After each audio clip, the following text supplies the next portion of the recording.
সুপ্রিয় শ্রোতা, গল্প পাঠের আসর চ্যানেলে শুনতে যাচ্ছেন সুনীল গঙ্গোপাধ্যায় রচিত একা এবং কয়েকজন উপন্যাসটির ৩৩তম পর্ব। যারা সময় নিয়ে পুরো উপন্যাসটি শুনছেন তাদেরকে অসংখ্য ধন্যবাদ। আমি ওয়ারা করিম, সাথে থাকুন। এক বালতি জল এনে ছিটিয়ে দেওয়া হতে লাগলো সূর্যর চোখে মুখে। প্রভাস কুমার একটু সরে দাঁড়ালেন। প্রভাস কুমার ধপধপে ধুতি ও ফর্সা বেনিয়ান পরে আছেন। তাকে দেখলে সবসময় বিস্মিত হয়ে ভাবতে হয়, পৃথিবীতে এত ধুলো বালি ময়লা বাঁচিয়ে তিনি থাকেন কি করে। জলের ঝাপটায় সূর্য চোখ খুলল একবার, অন্যদিকে পাশ ফিরল। ঠিক যে কাতরভাবে তা নয়, বিরক্তিসূচক উহ আহ শব্দ করল আস্তে আস্তে। প্রভাস কুমার প্রশ্ন করলেন, তুমি কে? সূর্যর চোখে এখনো পৃথিবীটার লাল রং। ছলাৎ ছলাৎ করে সে শুনতে পাচ্ছে রক্তের শব্দ। সে কি এখনো দৌড়চ্ছে? আর যে দৌড়ানো যায় না, পায়ের শিরা ছিঁড়ে যাবে, বুক ফেটে হাওয়া বেরিয়ে আসবে। সূর্য ঝাপসা গলায় বলল, ওকে ডাকুন। কাকে? তুমি কাকে খুঁজছ? সূর্য আবার চোখ বুজে ফেলল। এটা কার বাড়ি? তার কোথায় আসার কথা ছিল? সে যেন একটা গভীর দিঘির জলে ডুবে যাচ্ছে আস্তে আস্তে। বারবার ভেসে ওঠার চেষ্টা করছে জোর করে, পারছে না। প্রভাস কুমার বললেন, ও আবার অজ্ঞান হয়ে গেছে। একজন চাকর বলল, আবার জল ঢালবো? প্রভাস কুমার নিচু হয়ে সূর্যর চোখের পাতা টেনে দেখলেন।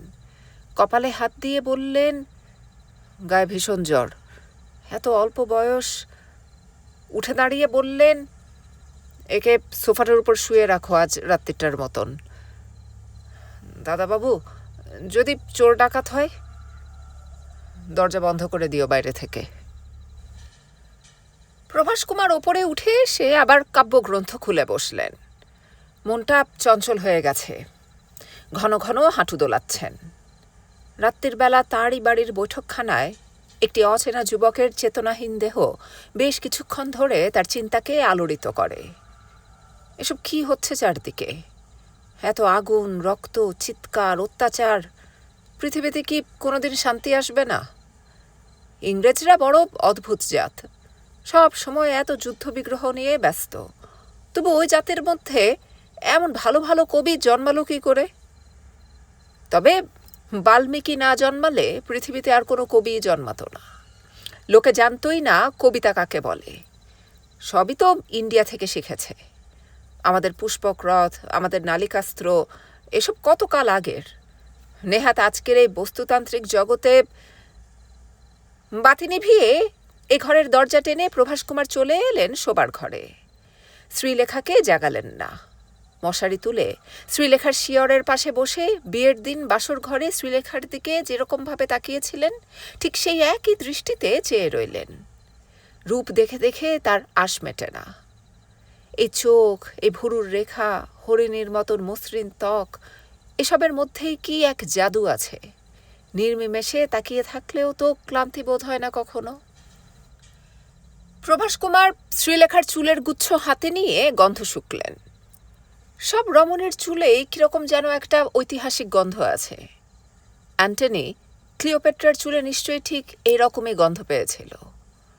আচমকা প্রভাস কুমারের মাথায় দুটি কবিতার লাইন এসে গেল। এখন কি আমি অতীতকালের ভুলে নাক ডুবাইয়েছি ক্লিওপেট্রার চুলে? প্রভাস কুমার খুব খুশি হয়ে উঠলেন। শুধু খুশি নয়, কবিতা রচনার সময় তার মনের মধ্যে একটা দিব্য আনন্দ দেখা যায়। পরবর্তী লাইনটির কথা তিনি যখন চিন্তা করছেন, তখন শ্রীলেখা চোখ মেলে বলল, এখন কটা বাজে? প্রভাস কুমার প্রসন্ন মুখে বললেন, অনেক রাত। তুমি ঘুমোবে না? তুমি ঘুমো, আমি তোমাকে দেখি।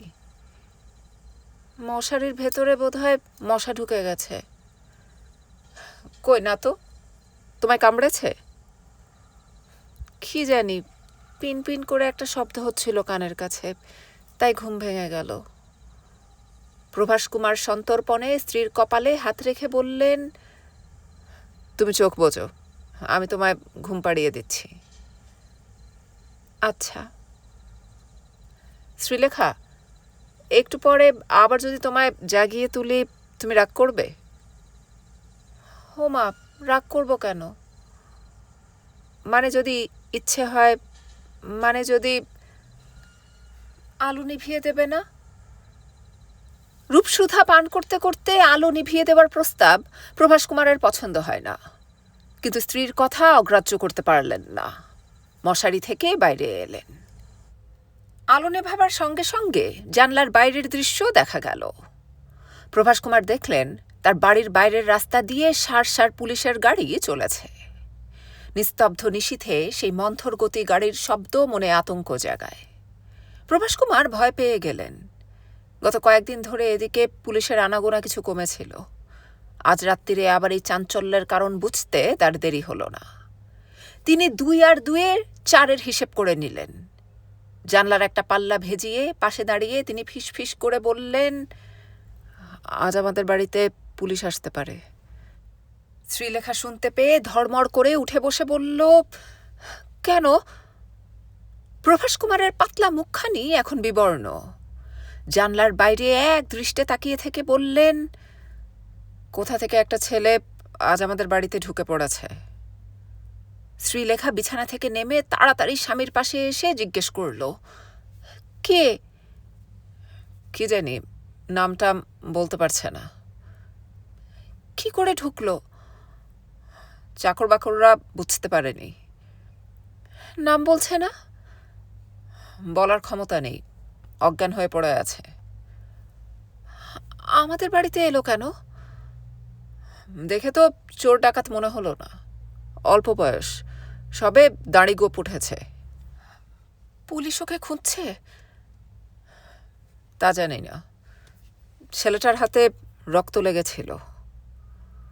শ্রীলেখা মুখ দিয়ে একটা ভয়ের শব্দ করল। প্রভাস কুমার হঠাৎ রেগে গিয়ে বললেন, পুলিশ এলে আমি বলবো আমার কোনোই দোষ নেই। একজন কেউ যদি আমার বৈঠকখানায় এসে অজ্ঞান হয়ে পড়ে, আমি কি তাকে বাইরে ছুঁড়ে ফেলে দিয়ে আসতে বলবো? কেউ তা পারে? এখনো সে আমাদের বাড়িতেই আছে? নড়বার ক্ষমতা নেই, যাবে কি করে? পৃথিবীর কেউ কি আমাকে একটু শান্তিতে থাকতে দেবে না? এরপর বেশ কিছুক্ষণ স্বামী স্ত্রী জানলার পাল্লার আড়াল থেকে তাকিয়ে রইল বাইরে। বেশ কিছুক্ষণ ধরে পুলিশের গাড়ি আনাগোনা করল রাস্তা দিয়ে। শ্রীলেখা একসময় বলল, তোমার পিসে মশাইকে খবর পাঠাবে নাকি? প্রভাস কুমার বললেন, পুলিশ আসুক আগে। পুলিশ শেষ পর্যন্ত এলো না বাড়ির মধ্যে। ধীর গতিতে গাড়িগুলো কিছুক্ষণ ঘোরাঘুরি করে একসময় চলে গেল। পুলিশের মতলব ঠিক বোঝা গেল না। বিছানায় ফিরে এসে স্বামী স্ত্রী কিছুক্ষণ উদ্বিগ্নভাবে আলোচনা করল। তারপর এক সময় প্রভাস কুমার শ্রীলেখাকে শক্তভাবে জড়িয়ে ধরে ঘুমিয়ে পড়লেন। নিজের স্বপ্নের জগতের বাইরে প্রভাস কুমার বেশিক্ষণ জেগে থাকতে পারেন না। শ্রীলেখা জেগে রইল আরো অনেকক্ষণ। তার বুকের মধ্যে মেল ট্রেনের মতন আওয়াজ হচ্ছে। সে কিছুই বুঝতে পারছে না, সে কিছু ভাবতেও সাহস পাচ্ছে না। এক এক সময় হয় এরকম, সমস্ত অনুভূতি ভোঁতা হয়ে যায়। কে এসেছে তাদের বাড়িতে? নিজের মনে মনেও নাম উচ্চারণ করতে পারছে না শ্রীলেখা। যদি সে না হয়, হে কি সম্ভব? শ্রীলেখা কি এখন আনন্দ করবে না কাঁদবে? একবার শ্রীলেখা ঘুমন্ত স্বামীর বাহুপাশ ছাড়িয়ে মশারির বাইরে বেরিয়ে এলো বাথরুমে যাবার জন্য। দরজা খোলার পর তার গা ছমছম করতে লাগলো। সারা বাড়ি অন্ধকার, কেউ আর জেগে নেই। নিচের তলায় একজন অজ্ঞাত আগন্তুক অজ্ঞান হয়ে পড়ে আছে। শ্রীলেখা কি একবার নিচে গিয়ে দেখে আসবে? 1 পা 2 পা এগিয়েও শ্রীলেখা থমকে গেল। তার ভয় করছে। জীবনে সে কখনো এত ভয় পায়নি। যদি সে না হয়, যদি কোনো চোর ডাকাত বা গুন্ডা। না, শ্রীলেখার অত সাহস নেই। সেই অন্ধকারে একা একা নিচে নেমে যেতে পারবে না। ভোর হবার সঙ্গে সঙ্গেই শ্রীলেখা জেগে উঠল। তক্ষুনি তার মনে পড়ে গেল সবকিছু। দিনের প্রথম আলোয় তার আর কোনো সন্দেহই নেই। সে তো স্পষ্ট দেখতে পাচ্ছে কি শুয়ে আছে নিচের ঘরে। তরতর করে নেমে গেল সিঁড়ি দিয়ে। অন্য কারুকে না ডেকে সে বসবার ঘরের দরজা খুলল। সূর্য তখনও সোফায় দুমড়ে মুচড়ে পড়ে আছে। চেহারা অনেক বদলে গেছে তার। মুখে সরু দাড়ির রেখা, মাথার চুলে কতকাল চিরুনি পড়েনি, রোগা হয়ে গেছে অনেক। তবু তাকে চিনতে শ্রীলেখার এক মুহূর্ত দেরি হলো না। সে হাঁটু মুড়ে বসে পড়ল সূর্যর সামনে। 1 মিনিট চুপ করে থেকে শুধু দেখল। সূর্যর উঁচু হয়ে ওঠা কণ্ঠার হাড়ে আঙুল বোলালো একবার। তারপর ওকে না জাগিয়ে শ্রীলেখা দ্রুত পায়ে আবার উঠে গেল ওপরে। স্বামীর গায়ে ঠেলা দিয়ে বলল, এই শুনছ শুনছ? প্রভাস কুমার চোখ মেলে বললেন, কি? কাল রাত্রিরে যে এসেছে। কে এসেছে? কাল রাত্রিরে সে যে তুমি। ও হ্যাঁ হ্যাঁ, কি হয়েছে? পালিয়েছে? না, আছে।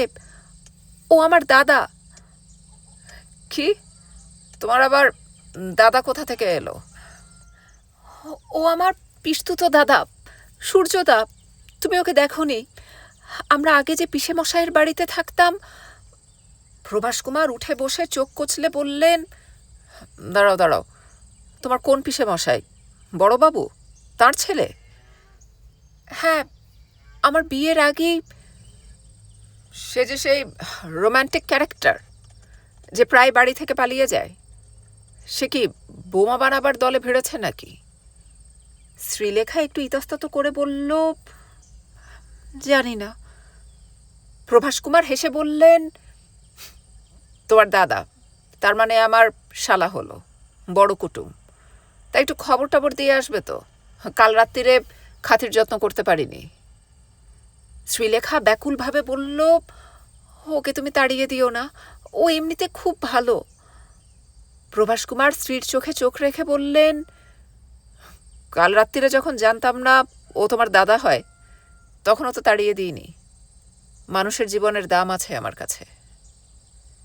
শ্রীলেখা অত্যন্ত কৃতজ্ঞ হয়ে গেল। চোখে জল এসে গেল তার। টলটলে চোখ দুটো সে চেপে ধরল স্বামীর গায়ে।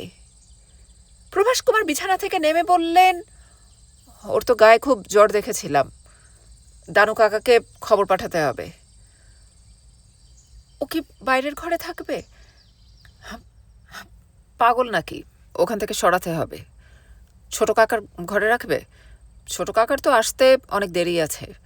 তাছাড়া পুলিশ টুলিশ যদি আসে। প্রভাস কুমারের তদারকিতে 3 জন মিলে সূর্যকে ধরাধরি করে নিয়ে এলো 3 তলার একটি ঘরে। সূর্য চোখ মেলে ফ্যাল ফ্যাল করে তাকিয়ে রইল শুধু। তার কিছুই করার ক্ষমতা নেই, কথাও বলতে পারছে না। বিছানায় শুইয়ে দেবার পর সূর্য আবার পাশ ফিরে ঘুমোতে চাইল। প্রভাস কুমার জিজ্ঞেস করলেন, আপনার কি কষ্ট হচ্ছে খুব?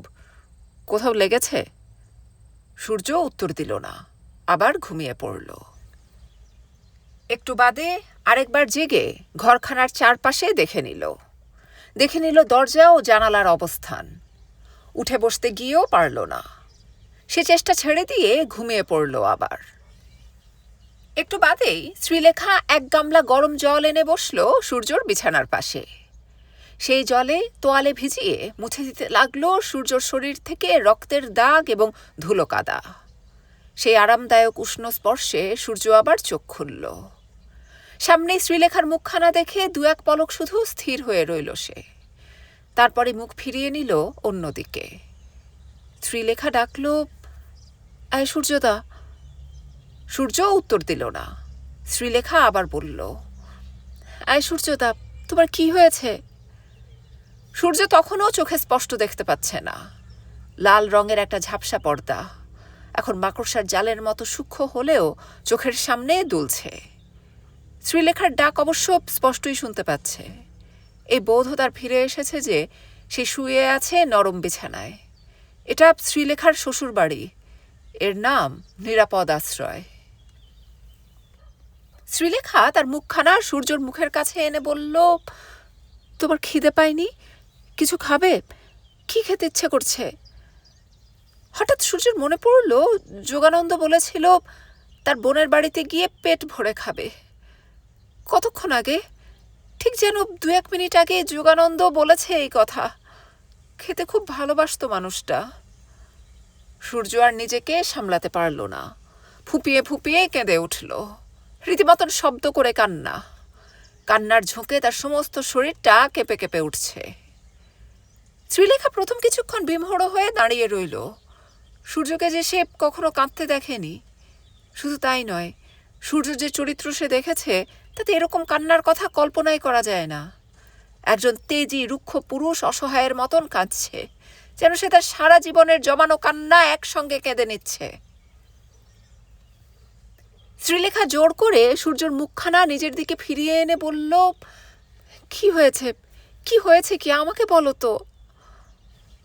শ্রীলেখার চোখেও জল এসে গেছে। এত কান্না দেখলে কি কেউ স্থির থাকতে পারে? সূর্য নিজেকে সামলাতে পারছে না, কান্না থামাতে গেলে হেঁচকি উঠে যাচ্ছে তার। শ্রীলেখা ভিজে তোয়ালে দিয়ে তার চোখ মুছে দিতে লাগল। খানিকটা বাদে সূর্য সম্পূর্ণ শান্ত হয়ে গেল, চোখ বুজে রইল চিত হয়ে। শ্রীলেখা তখনও প্রশ্ন করছে, কি হয়েছে, আমাকে বলবে না? সূর্য চোখ না খুলেই বলল, আমি কেন এখানে এলাম? আমার আসা উচিত নয়। কেন? আমার আসা উচিত হয়নি। তুমি আমার দিকে তাকাবে না? আমি এখানে এসে ভুল করেছি। আমি জানতাম তুমি আসবেই। না, আমার মরে যাওয়ার কথা ছিল। আমি কেন মরলাম না? তুমি কিছুতেই মরতে পারো না। তুমি টের পাওনি, আমি সব সময় মনে মনে তোমার সঙ্গে সঙ্গে ছিলাম। তুমি যেখানেই থাকো আমি তোমার সঙ্গে আছি। তোমার সঙ্গে আবার দেখা না হলে আমি সমস্ত পৃথিবীর ওপর একটা নিদারুণ অভিমান নিয়ে চলে যেতাম। শ্রীলেখা, আমি কারোর যোগ্য নই। তুমি আর কথা বলবে না এখন। তোমার গায়ে খুব জ্বর, ডাক্তারকে খবর পাঠানো হয়েছে।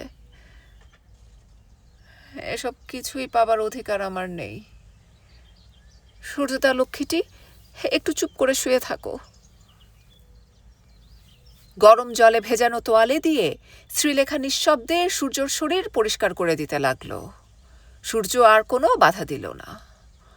সূর্যর গায়ের জামাটা তুলতেই শ্রীলেখা দেখতে পেল তার কোমরে গোজা রিভলভার। ঝট করে সেটা সে খুলে নিল। একসময় এটা তার কাছেই রাখা ছিল, এখন থেকে আবার তার কাছেই থাকবে, আর কোনো দিন ফেরত দেবে না। প্রভাস কুমারদের পরিবারটি খড়গপুরে বেশ প্রতিপত্তিশালী। ওরা এখানকার পুরনো বাসিন্দা। আত্মীয় স্বজনদের মধ্যে রয়েছে বড় ডাক্তার, উকিল, মিউনিসিপ্যালিটির চেয়ারম্যান এবং পুলিশের একজন বড় কর্তা। সুতরাং সূর্যকে নিয়ে খুব বেগ পেতে হলো না। এই অঞ্চলের সমস্ত বাড়ি তল্লাশি করার সময় পুলিশ 2 বার এসেছে এ বাড়িতে, কিন্তু সারা বাড়ি সার্চ করেনি। বাইরে থেকে কথাবার্তা বলে চলে গেছে। প্রভাস কুমারের এক কাকা খুব গোপনে এসে সূর্যর চিকিৎসা করে যাচ্ছেন। সূর্য একেবারে বিছানার সঙ্গে মিশে গেছে। তার 6 ফিট 1 ইঞ্চি দেহটা এখন একেবারে অস্থি সর্বস্ব। কোটরে বসা চোখ দুটো জল করে। তার জ্বর কমে গেছে, বুকের ব্যথাও অনেক কম, তবু মাঝে মাঝে হেঁচকে ওঠার মতন হয়। তখন মুখ দিয়ে রক্ত পড়ে।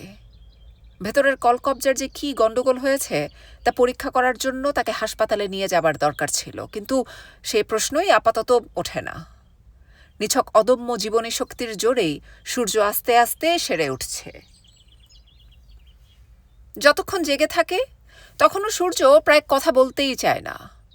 শ্রীলেখার সঙ্গেও 1-2টোর বেশি কথা বলে না। হয় চোখ বুজে শুয়ে থাকে অথবা বই পড়ে। শ্রীলেখা তাকে কিছু বই দিয়েছিল। প্রভাস কুমারের ঘরে বইয়ের অভাব নেই। সূর্য তার কাছে রবীন্দ্রনাথ ঠাকুরের বই পড়তে চাইল। সূর্যর শিয়রের কাছে স্তূপ করা বই।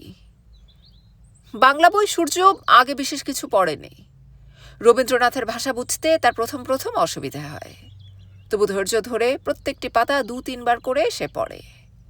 গল্পগুচ্ছের বেশ কয়েকটি গল্প ও পুরবীর কবিতা পড়ে আনন্দ পেল সে। কিন্তু তার রবীন্দ্রচর্চা বেশি দূর এগোলো না। প্রভাস কুমার সূর্যর বই পড়ার আগ্রহ দেখে নিজে থেকেই তাকে অন্যান্য কয়েকটি বইয়ের সঙ্গে 4 অধ্যায় উপন্যাসখানি পাঠিয়ে দিলেন। সেই বইখানা পড়তে পড়তে সূর্য অত্যন্ত বিরক্ত বোধ করল এবং ছুঁড়ে ফেলে দিল খাটের নিচে। সে আর এই লেখকের কোনো বই পড়তে চায় না। প্রভাস কুমার প্রথম থেকেই সূর্য সম্পর্কে খুব কৌতূহলী হয়ে উঠেছিলেন। মানব চরিত্রের রহস্য উদ্ঘাটনের ব্যাপারে তার বিশেষ আগ্রহ আছে। এই ছেলেটি তার চোখে রহস্যময়। এত অল্প বয়সী অথচ এরকম গম্ভীর ও চাপা স্বভাবের ছেলে তিনি কখনো দেখেননি। এর মুখ দেখলেই বোঝা যায় এর মনের মধ্যে সব সময় নানা রকম চিন্তার প্রবাহ চলেছে, অথচ সেই সব চিন্তার কথা পৃথিবীর আর কোনো দ্বিতীয় প্রাণীকে জানাতে সে আগ্রহী নয়। মানুষ এমন একাকিত্ব নিয়ে বেঁচে থাকে কি করে? নিজের জন্য ওর কখন কি দরকার সে কথা কখনো জানায় না, কখনো ব্যথার কথা বা অসুখের কথা বলে না। খাদ্যদ্রব্য সম্পর্কে কোনো বাছ বিচার বা লোভ নেই। এত কম বয়সে এই সংযম ও আত্মনিয়ন্ত্রণ ও শিখল কবে? অথচ মুখখানি কচি ছেলে মানুষিতে ভরা। নিজের চরিত্রের সম্পূর্ণ বিপরীত বলেই হয়তো প্রভাস কুমার এই ছেলেটিকে খুব পছন্দ করে ফেললেন। চায়ের কাপ হাতে নিয়ে সূর্যর বিছানা থেকে অল্প দূরে চেয়ার নিয়ে বসে প্রভাস কুমার জিজ্ঞেস করলেন, আজ কেমন আছো বড় কুটুম? সূর্য মুখ ফিরিয়ে বলল, ভালো। তোমার চোখ দুটো কদিন ধরে বড্ড লালচে ছিল, আজ অনেকটা স্বাভাবিক হয়ে এসেছে। সূর্য হাতের তালু দিয়ে চোখ কচলাল। প্রভাস কুমার আবার বললেন, কাল রাত্রিরে খুব বৃষ্টি হয়েছিল, টের পেয়েছিলে? আজ আকাশ পরিষ্কার হয়ে গেছে। তুমি কি উঠে বালিশে হেলান দিয়ে বসবে? তুলে দেব? না, ঠিক আছে, উঠে বসো না, বাইরেটা দেখতে পাবে, ভালো লাগবে তোমার। প্রভাস কুমারের সাহায্য না নিয়ে সূর্য নিজেই একটু উঁচু হয়ে উঠে বসল। প্রভাস কুমার জানলাগুলো খুলে দিলেন। জানলার কাছে দাঁড়িয়েই বললেন, শহরের অবস্থা এখন অনেক শান্ত, দোকানপাট সব খুলেছে। আচ্ছা, সেদিন যে এখানে একটি ছেলে খুন হয়েছিল, সে কি তোমার চেনা? সূর্য সংক্ষিপ্তভাবে বলল, আমরা একসঙ্গে ছিলাম। ছি ছি ছি ছি ছি ছি, এইরকমভাবে কেউ প্রাণ দেয়? পুলিশের সঙ্গে লড়াই করতে গিয়েছিলে? না, আমরা দুজনে সাধারণভাবে হেঁটে আসছিলাম, হঠাৎ একটা ভুল হয়ে গেল। তাহলে তুমিও তো সেদিন মরে যেতে পারতে। হয়তো একটু হলেই মরে যেতে পারতাম, অথচ মরলাম না। এই ফিলিংটা কেমন? আমার শরীর সুস্থ থাকলে সেটা ভালো করে বুঝতে পারতাম। আমি মৃত্যু নিয়ে কবিতা লিখেছি, কিন্তু কখনো মৃত্যুকে খুব কাছাকাছি দেখিনি। কখনো বড় রকমের অসুখও হয়নি আমার। রবীন্দ্রনাথও যে লিখেছেন, মরণরে তুহু মম শ্যাম সমান, সেটা কি নিজের মৃত্যুবোধ নিয়ে, না অন্য কারুর মৃত্যু দেখে? নিজে কি তখন মৃত্যুর সামনাসামনি গিয়েছিলেন? অবশ্য অনুভূতির জগতে মৃত্যুর একটা উপস্থিতি সবসময়ই টের পাওয়া যায়। মানুষ বাঁচতে ভালোবাসে বলেই মৃত্যুর কথা এত বেশি ভাবে, তাই না? সূর্য চুপ করে রইল। প্রভাস কুমার চায়ের কাপ নামিয়ে রেখে রুমাল দিয়ে মুখ মুছলেন। তারপর আন্তরিকভাবে প্রশ্ন করলেন, আচ্ছা সূর্যবাবু, আমাকে একটা কথার উত্তর দিতে পারো? মানুষের প্রাণ তার নিজের কাছে সবচেয়ে প্রিয়, তবু কেন অনেক মানুষ প্রাণ তুচ্ছ করে কোনো কাজের মধ্যে ঝাঁপিয়ে পড়ে? প্রভাস কুমার সূর্যের চোখের দিকে তাকিয়ে আছেন, তাকে উত্তর দিতেই হবে। সূর্য আস্তে আস্তে বলল, আমি তো সব মানুষের কথা জানি না, আমি শুধু নিজের কথা জানি। তোমার নিজের কথাই বলো তো। যে কোনো সময়েই মরে যেতে পারতে, তা জেনেও তুমি কি মরতে চাও? না। তাহলে? আমার একটা বিশ্বাস ছিল যে আমি শেষ পর্যন্ত মরব না। এরকম বিশ্বাস থাকার কোনো মানে হয়? এটা তো গোয়ার তুমি। আমি মরে গেলেও কোনো ক্ষতি ছিল না। অন্য কারোর কোনো ক্ষতি না থাক, তোমার তো ছিল। জীবনের সবচেয়ে বড় ক্ষতি। আমি তা ভাবিনি। আচ্ছা, আরেকটা কথা, এটারও আমি কোনো উত্তর খুঁজে পাই না। আমাদের দেশে প্রায় ৩৮ কোটি মানুষ, এদের মধ্যে মাত্র কয়েকশো জন তোমার মতন এরকম প্রাণ তুচ্ছ করে ঝাঁপিয়ে পড়েছে। এখন প্রশ্ন হচ্ছে, ৩৮ কোটির মধ্যে শুধু এই কয়েকশো জনের মধ্যে এরকম প্রেরণা জাগলো কি করে? কে এদের মাথার দিব্যি দিয়েছে? এটা একটা বড় প্রশ্ন নয়? কারুকে না কারুকে তো এগিয়ে আসতেই হবে। সেটা না হয় মানলাম, কিন্তু ৩৮ কোটির মধ্যে তোমাদের মতন শুধু কজনের মধ্যে এই চিন্তাটা জাগলো কি করে? এর ব্যাকগ্রাউন্ড কি? তোমার বয়সী তো আরও কত ছেলে আছে, খাচ্ছে দাচ্ছে ঘুরে বেড়াচ্ছে। লক্ষ লক্ষ লোক যে সম্পর্কে কিছু ভাবে না, হঠাৎ এক একজন আলাদা হয়ে যায়। এর ব্যাখ্যা কি? আমি জানি না। তুমিও এদের মধ্যে একজন। তুমি এটা ভেবে দেখোনি? এদেশের ৩৮ কোটি লোকই তো আর কবিতা লেখে না, শুধু আপনার মতন কয়েকশো জন লোকই লেখে। এর ব্যাখ্যা কি? প্রভাস কুমার চমকে উঠলেন, চিন্তিতভাবে বললেন, ঠিক, এরকমভাবে তো ভেবে দেখিনি। কবিতা লেখার মতন এটাও একটা ইন্সপিরেশন বলতে চাও? এটা একটা মুড পয়েন্ট, আমি স্বীকার করতে বাধ্য। ইন্সপিরেশন। ইন্সপিরেশন ছাড়া কোনো বড় কাজ হয় না, তবে কবিতা লেখার চেয়েও প্রাণ দেওয়া অনেক শক্ত। সুতরাং তোমাদের ইন্সপিরেশন নিশ্চয়ই খুব তীব্র। আমি ইন্সপিরেশন মানি না। বিস্মিত হয়ে প্রভাস কুমার বললেন, মানো না? তুমি তো নিজেই বললে যে চোজেন ফিউ এসব কাজে। আমার ক্ষেত্রে ব্যাপারটা অন্যরকম ছিল।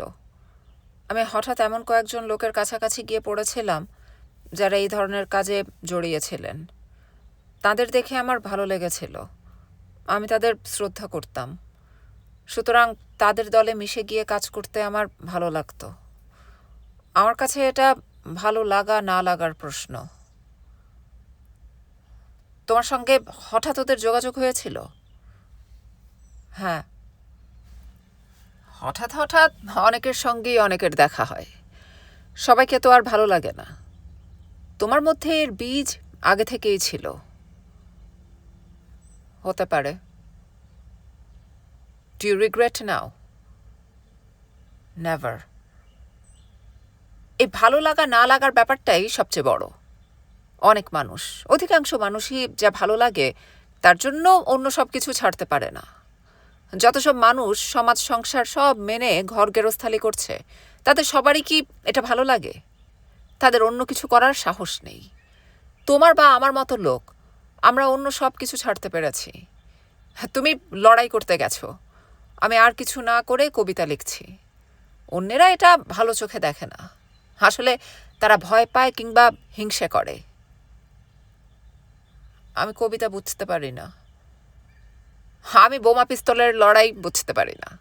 কিন্তু তুমি যে আমার বাড়িতে এসেছো, আমি তোমার সঙ্গে কথা বলতে পারছি, এটা আমার সৌভাগ্য। আমার বিয়ের সময় তোমার সঙ্গে দেখা হয়নি। লেবুর রস ও নুন মেশানো বার্লির বাটি হাতে নিয়ে শ্রীলেখা দরজার কাছে এসে দাঁড়িয়েছে। সূর্যকে এত কথা বলতে দেখে সে একটু অবাক হয়েছিল, কারণ সে নিজে এ কদিনে অনেক চেষ্টা করেও সূর্যের মুখ থেকে কোনো কথা বার করতে পারেনি। কিন্তু সে এখন এগিয়ে এসে স্বামীকে মৃদু ধমক দিয়ে বলল, তুমি ওকে দিয়ে এত কথা বলাচ্ছ কেন? ডাক্তার কাকা বারণ করেছেন না? প্রভাস কুমার থতমত খেয়ে বললেন, আহা, দিনের পর দিন কথা না বলে কি মানুষ থাকতে পারে? থাক, যথেষ্ট হয়েছে, এটা খেয়ে নিয়ে এখন ঘুমোক। শ্রীলেখা সূর্যের মুখের সামনে বাটিটা ধরল। প্রভাস কুমার ব্যস্ত হয়ে বললেন, বুকের কাছে তোয়ালেটা জড়িয়ে দাও, পড়ে যায় যদি। নিজেই এসে তোয়ালেটা জড়িয়ে দিলেন। স্বামী স্ত্রী যত্ন করে খাওয়াতে লাগলো ওকে। সূর্য সুবোধ বালকের মতন তাড়াতাড়ি এক চুমুকে শেষ করে ফেলল বার্লিটুকু। মুখের স্বাদ বদলাবার জন্য শ্রীলেখা এলাচ এনেছে। তার কয়েকটা দানা মুখে দিয়ে সূর্য চোখ বুঝল। শ্রীলেখা যত্ন করে চাদর টেনে দিল তার গায়ে। সূর্যর মুখে যাতে রোদ না পড়ে সেই জন্য প্রভাস কুমার ভেজিয়ে দিলেন জানলার একটা পাল্লা। তারপর নিঃশব্দে বেরিয়ে গেলেন।